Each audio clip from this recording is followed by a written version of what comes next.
থেকে ওই দিনই শিক্ষক এবং ছাত্ররা রাজপথে নেমে এসেছিল যদি ডক্টর জোহা হত্যা করা হলো সেই বিষয়ে 69 এবং সেই ধারাবাহিকতায় 69 আন্দোলন একটি তুঙ্গ স্পর্শী অবস্থা পৌঁছানো এবং আইনের পতন। তো এই ঐতিহ্যগুলো তো আমাদের রয়েছে, জুলাইও আমরা এবং তার পেছনের একটা পশ্চাৎভূমি রয়েছে। সেই পশ্চাৎভূমিতে ঢাকা বিশ্ববিদ্যালয়ের শিক্ষক ছাত্ররা যে অবদান রেখেছে, সেই অবদান মানে ফ্যাসিবাদের প্রচন্ড আক্রমণের একটা জিনিস হচ্ছে পৃথিবীতে দেখা গেছে যে এক নাম বিচিত শাসনেও বিশ্ববিদ্যালয়গুলি একটি কর্পোরেট স্বায়ত্ত শাসনের মানে ভূমিকা পালন করেছে, তাদের সে মর্যাদা আছে। কিন্তু ফ্যাসিবাদ যদি কায়েম হয় রাষ্ট্র কাঠামো, তখন ইউনিভার্সিটি ক্যাম্পাসও সেই ঐতিহ্যগত সাহিত্য শাসন করতে পারে।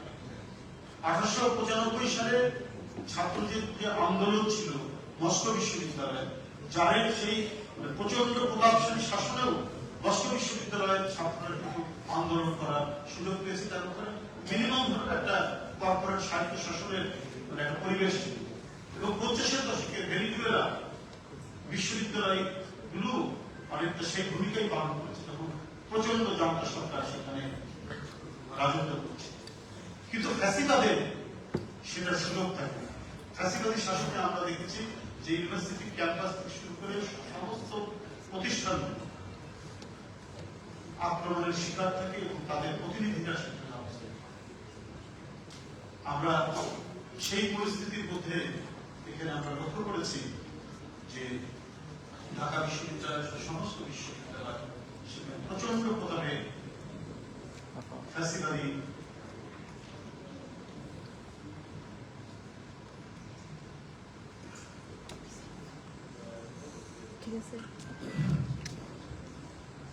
শিক্ষকদেরই এখানে ইয়ে হয়েছে, কি বলে যে তারা ওইভাবেই চালিয়েছেন শেখ হাসিনার মত অনুযায়ী, শেখ হাসিনার পরামর্শ অনুযায়ী, শেখ হাসিনার দুঃশাসনের একটা অনুষঙ্গ হিসেবে অনেকে বলছেন যে শিক্ষিত লোকরা বড় বড় ভূমিজনজাত বিশ্ববিদ্যালয়ে পড়ানো, তারা শেখ হাসিনাকে সমর্থন করছেন। তাহলে নিশ্চয়ই শেখ হাসিনার এমন কিছু গুণাগুণি আছে বা সে এমন কিছু চাচ্ছে যেটা রাষ্ট্রের লোক ফ্যাসিস্টদেরকে সমর্থন করেছে এরকম বিখ্যাত লোকও আছে।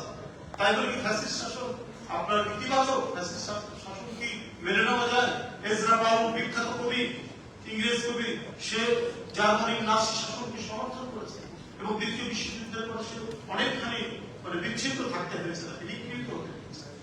যে এজরা পাউল অনেক বিখ্যাত কবি তৈরি করেছে, এলিয়টের মতো কবি, ইয়েটসের মতো কবি, তার পোয়েট্রি যে পত্রিকা, সেই পত্রিকায় মানে যদি কোন কবির কবিতা ছাপা হয় সে বিখ্যাত হয়ে যায়, তার মধ্যে মানুষ সমর্থন করেছে। আরো অনেক বিখ্যাত গুণীজন তারা সমর্থন করেছে। এখন এরা যদি কি বলে বিশ্ববিদ্যালয়ে যদি অনেক বিখ্যাত পণ্ডিত শিক্ষক অনেকেই ছিলেন, আমি নাম বলতে চাই না, আমাদের শ্রদ্ধা, কিন্তু তারা সমর্থন করেছে।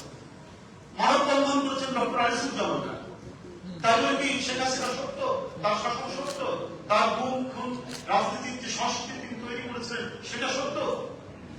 ডক্টর আনিসুজ্জামান আমাদের কনস্টিটিউশনের বাংলা করেছেন, কত কিছু করেন, কিন্তু তিনি ফ্যাসিবাদকে সমর্থন করেছেন। এটা তো সমর্থন করা যায় না, এই দেশের মানুষ সমর্থন করে। ডক্টর মুর্শিদ হাসান খান একটা আর্টিকেল লিখেছিলেন জ্যোতির্ময় জিয়া, অত্যন্ত চমৎকার একটি আর্টিকেল।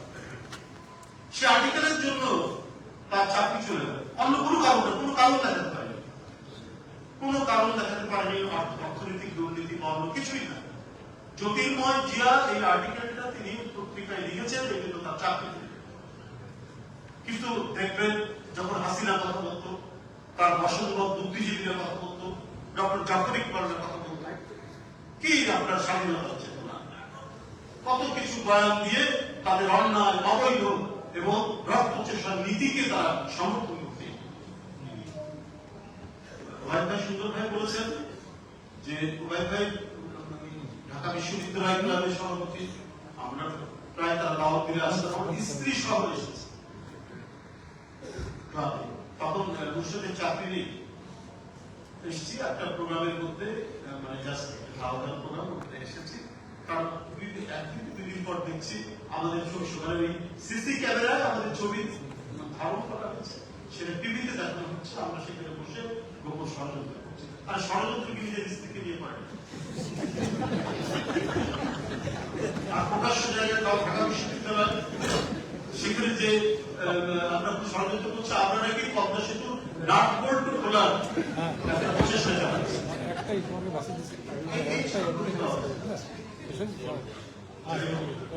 তারপরেও আমি দেখেছি তাদের চাকরি নাই, তারা চাকরি কোনো রকম মামলা টামলা করে টিকেছিল, কিন্তু তার তো বিশ্ববিদ্যালয় থেকে তাকে তো ইয়ে দেওয়া হয়েছে, চাকরিচ্যুত করা হয়েছে। এভাবে তারা টিকে থেকেছেন। ইউকের সাদা দল যেটা রয়েছে, তারা প্রতিটি কর্মসূচির মানববন্ধন করেছেন।